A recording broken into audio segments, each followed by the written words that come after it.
You've probably heard this idea, right? This big, tempting question about government debt that always seems to pop up. If a huge chunk of it is just the government owing money to its own central bank, why not just cancel it?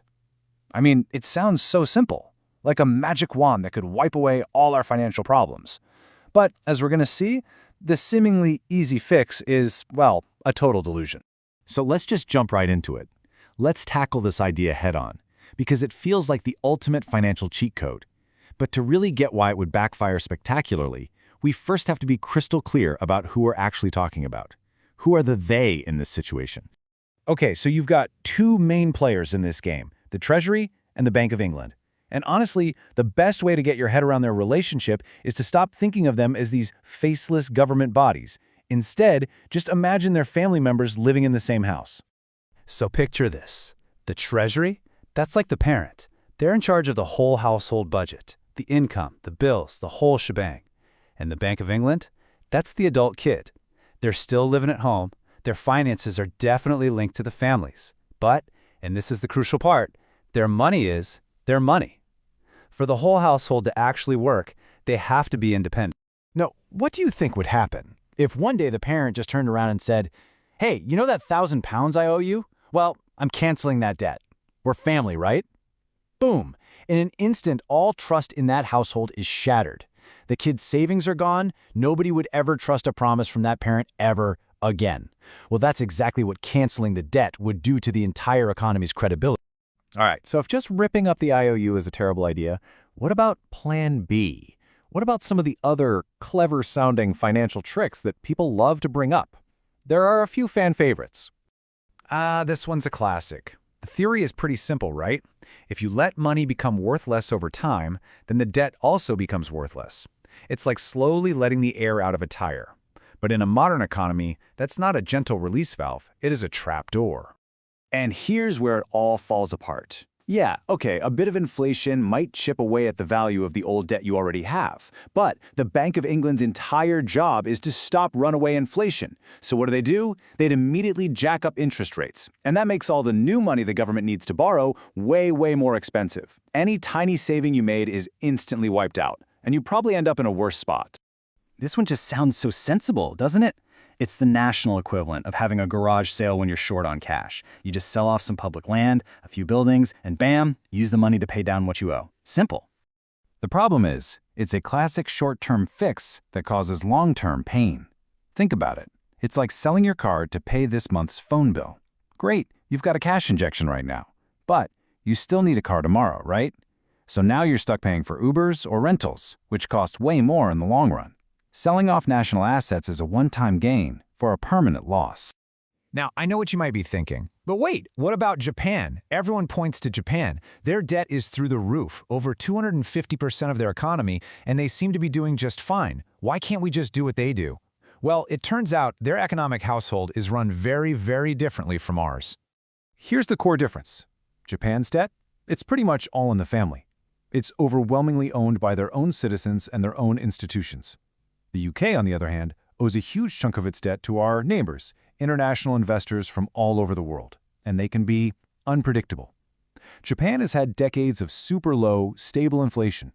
The UK's household is a lot noisier, and we're way more exposed to what the rest of the world thinks. We just can't play by their rules. And here's the absolute kicker. Even Japan, the poster child for high debt, never, ever crosses that red line.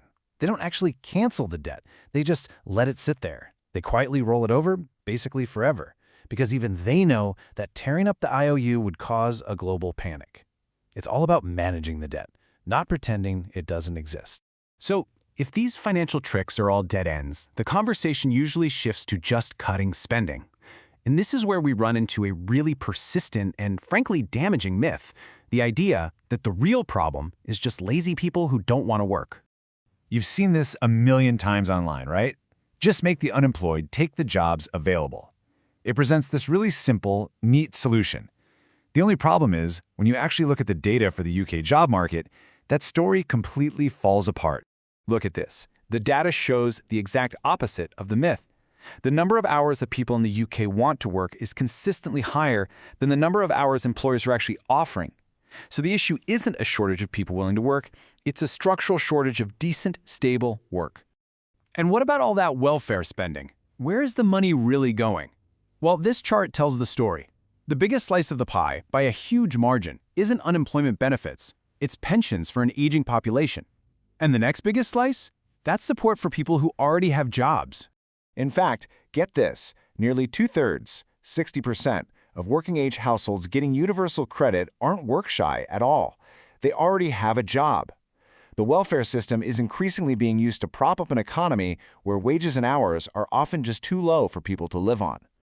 Okay, so we've debunked the easy fixes, we've taken apart the common myths, which leaves us with the most important question of all. If none of that stuff works, what actually does? What has history shown us is the only reliable way to deal with a massive pile of government debt?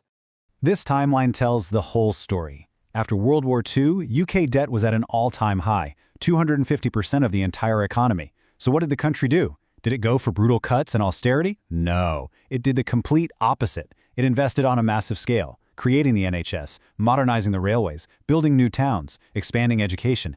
It was a huge bet on the future. And the result of that bet? The economy boomed. It grew so fast that the debt pile, while still there, became smaller and smaller compared to the size of the national income. This is the key. You don't solve the problem by cutting a struggling plant back to its stump. You solve it by feeding it, watering it, and helping it grow so strong that it can easily support its own weight. It's the only formula that's ever really worked. So let's bring it back to our household analogy one last time. A family that's deep in debt doesn't get ahead by starving itself and selling the car. That's just a downward spiral. The smart family borrows strategically to invest in its future earning power. They fix the leaky roof, get a reliable car so they can get to a better job, maybe invest in education. And this is the fundamental lesson here. As that household's income grows, the old debts become a smaller, much more manageable part of their monthly budget. And you know what? A nation is no different. Prosperity is what makes debt manageable. Austerity doesn't. Which, of course, brings us to the final critical question.